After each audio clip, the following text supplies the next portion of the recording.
Hi, this is Randy Pritts. Today I'll continue teaching from Psalms 1. We'll be moving on to verses 4 through 6. This is still part of the Happy commentary, but this section is called The Ungodly Are Not So.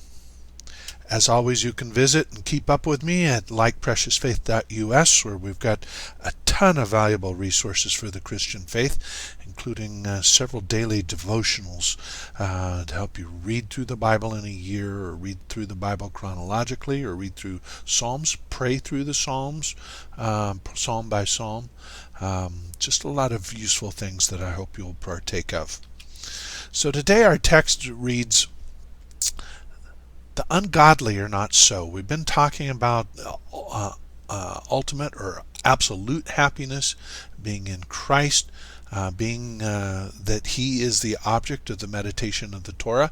The Torah, if you ponder it and you try to figure out what it's really trying to tell us, it's not just about 10 commandments.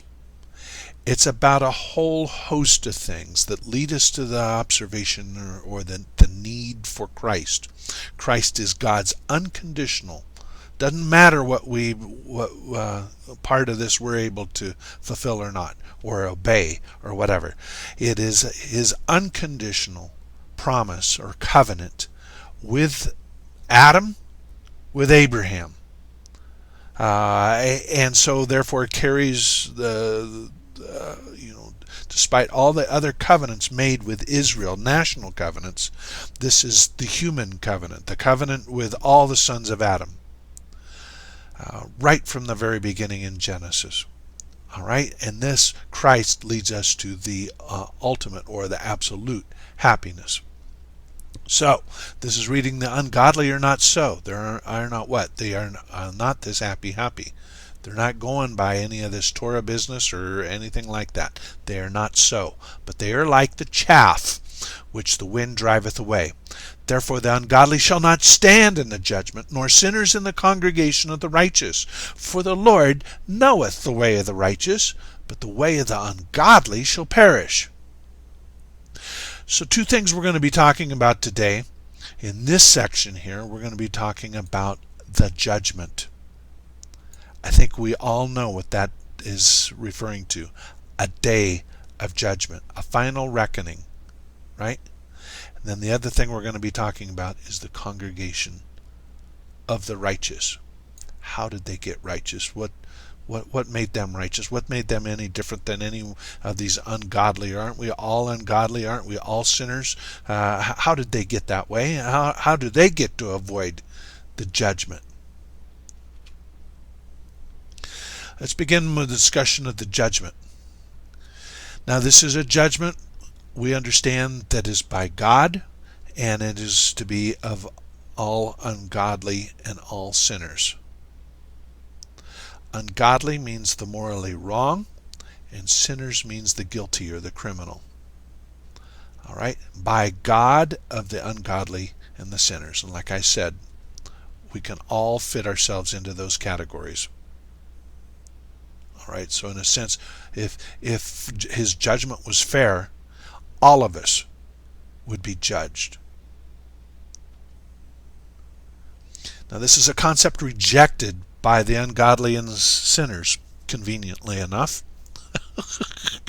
They've got it all worked out where they don't fall under this judgment.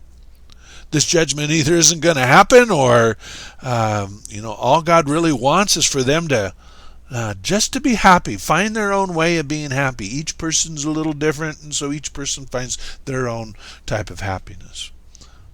Or, how could God judge? It's this idea of a non-judgmental, all-compassionate God that they're relying upon. This is what they've built for themselves in light of God's judgment, pronounced judgment all throughout the Bible, the Old and New Testament. Despite all that, they've decided to read it otherwise or make it into something else. So it's a concept rejected by the ungodly and the sinners, and it's exactly the type of counsel, the type of path, the type of seed of scorn that the righteous are to avoid in order to find the absolute happiness. In terms of us finding ultimate or absolute happiness, what does this ungodly worldview mean?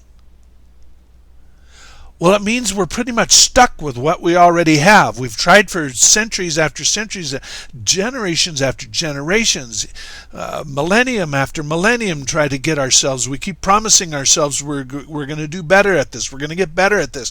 We're going to get this figured out. We're going to evolve, or whatever it takes to, sometime reach this ultimate or absolute happiness ourselves.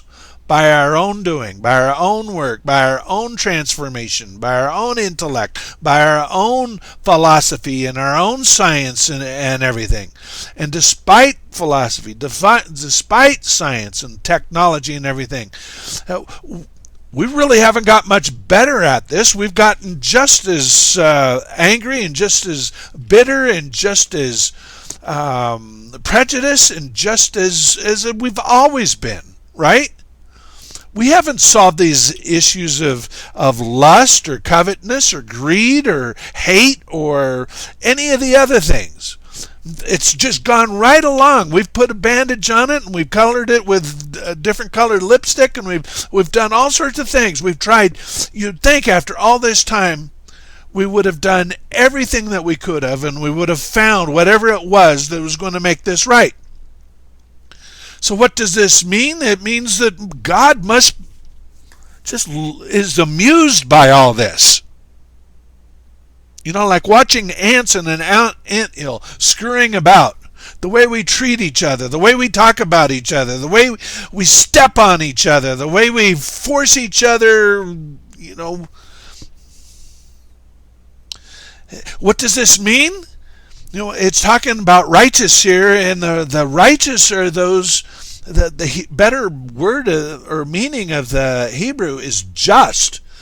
So with all this going about, all this envy and all this strife and all this stealing and all this murder and all this adultery and everything, the just are the ones that are trying to hold society together. They're the ones that are trying to at least settle on some type of morality. And they're the ones watching out for the poor and for the oppressed and for those that are getting trampled over by this hurry-scurry hubbub of activity by the ungodly seekers, happiness seekers, and the sinful happiness seekers, the relative happiness seekers, the ones that are just out for themselves or for their group of ungodly or their group of sinners, or for their nation of ungodly or sinners. What does this mean, this worldview? It means God's okay with concentration camps. It means he's okay with gulags, and he's okay with the millions,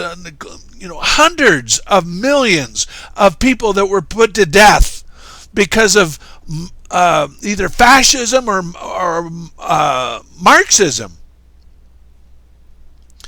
He's okay with all these wars. He's okay with all this. That he's not going to judge it. He's got compassion on it, and apparently his compassion just means he's entertained or he's amused by it. No, instead of this being a compassionate God, a non-judgmental God, it seems to me that he's judged us in a very cruel, unfair way, and it seems to me that his compassion is no compassion at all. If he's going to leave us to this, what does all this mean? It means the status quo, that things are going to remain the way they've always remained, and God's okay with that. Are you okay with that? Now we talk about the congregation of the righteous. How did they get righteous? Aren't we all in the same boat here? Was it something they did in their obedience to the Ten Commandments? Or the Levitical ceremonies and rituals, or the way of the Pharisees? Is that how they became righteous? Well, if it is, why did Jesus say, unless your righteousness exceeds the righteousness of the Pharisees, you will in no way see the kingdom of heaven? Or is righteousness the meeting place of Torah and Christ, where the two come together, right? Torah, the truth about mankind. Christ, the mercy God's providing. Where truth and mercy meet, where truth and mercy kiss, the Old Testament talks about. Is that how they became righteous? Comes down to God's mercy, doesn't it? Just like the publican cried out for, Lord, have mercy on me, I'm a sinner. We all are.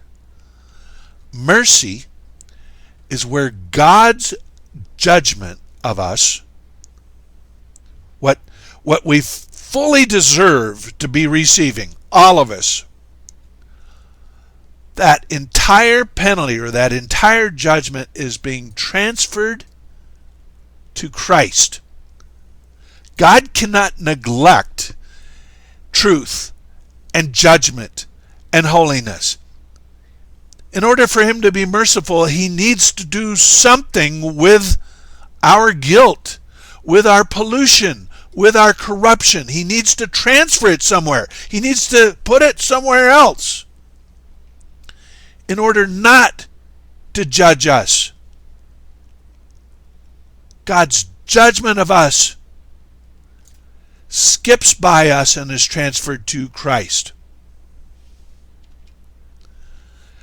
God's mercy is also in that. There's two sides to this coin. Okay, he's taking something we rightly deserved and transferring it to Christ. His mercy is also taking Christ's righteousness now and transferring it onto us instead. What a merciful, what a compassionate, what a true and righteous and awesome thing God has done for us in Christ. And this configuration, the two sides of this coin, right? God's judgment of us transferred to Christ, Christ's righteousness transferred onto us, is just as it was depicted and scheduled in the Torah. For the Lord knoweth the way of the righteous. Of course he knows the Lord of the way, the way of the righteous, because he has become the way of the righteous. He's the reason they are righteous, because his righteousness is now transferred onto them. Their sin and their shame and their corruption and everything has been put to death, been buried into the ground with Christ's death. And with his resurrection, then his righteousness now covers us. What a beautiful thing. But the way of the ungodly, they're not for any of this happening or transpiring. They're for the status quo. They're going to try this out on their own.